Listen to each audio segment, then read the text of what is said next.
Garee barnoota markaza siraatal mustaqiimi burqaa beekumsaa kan siif kenne rahiimi irraa fayyadami obboleeyyan keetiis dhaqeetti as yaami obboleeyyan keetiis dhaqeetti as yaami. Garee barnoota markaza siraatal mustaqiimi burqaa beekumsaa kan siif kenne rahiimi irraa fayyadami obboleeyyan keetiis dhaqeetti as yaami obboleeyyan keetiis dhaqeetti as yaami. Jireenya carraaquuf biyyarraa fagaatte rakkoo himuun taane meeqaa dandamaatte rabbiitti hirkaatte obsaan tarkaanfaatte Quraanas barachuu achiin itti fuufte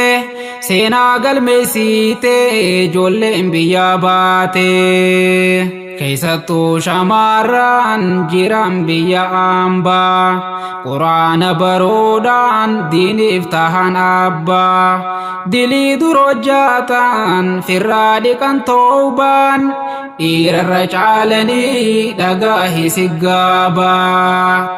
Di rabbiitiif jecha asitti wal geenya halaala jiraannus qalbii wajjiteenya gammachuu teessaaniif gaddi keessan keenya rakkoodhaaf baalloos ijaan harkuu baannus gurraa wal dhageenya rakkoodhaaf baalloos ijaan harkuu baannus gurraa wal dhageenya. Garee barnoota markaza siraatal mustaqiimi burqaa beekumsaa kan siif kenne rahiimi irraa fayyadami obboleeyyan keetiis dhaqeetti as yaami obboleeyyan keetiis dhaqeetti as yaami. Barattoonni keenya kan jirtan as keeysa jaalalaaf tokkummaan keeysan nama boonsa rabbiif wal jaalatan dhihoo fagoo keeysa Quraana rabbiitiin jibbaan na fageeysa.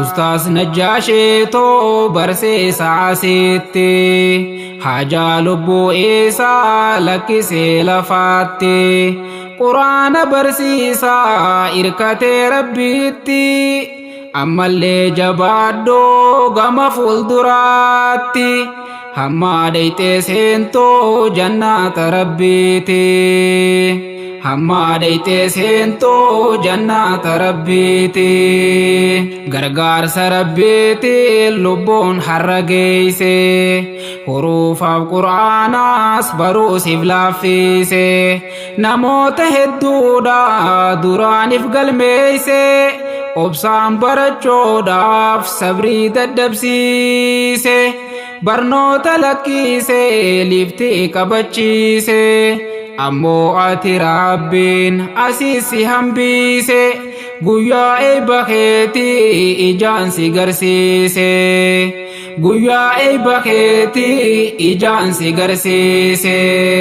Garee barnoota markaza siraatal mustaqiimi burqaa beekumsaa kan siif kenne rahiimi irraa fayyadami obboleeyyan keetiis dhaqeetti as yaami obboleeyyan keetiis dhaqeetti as yaami.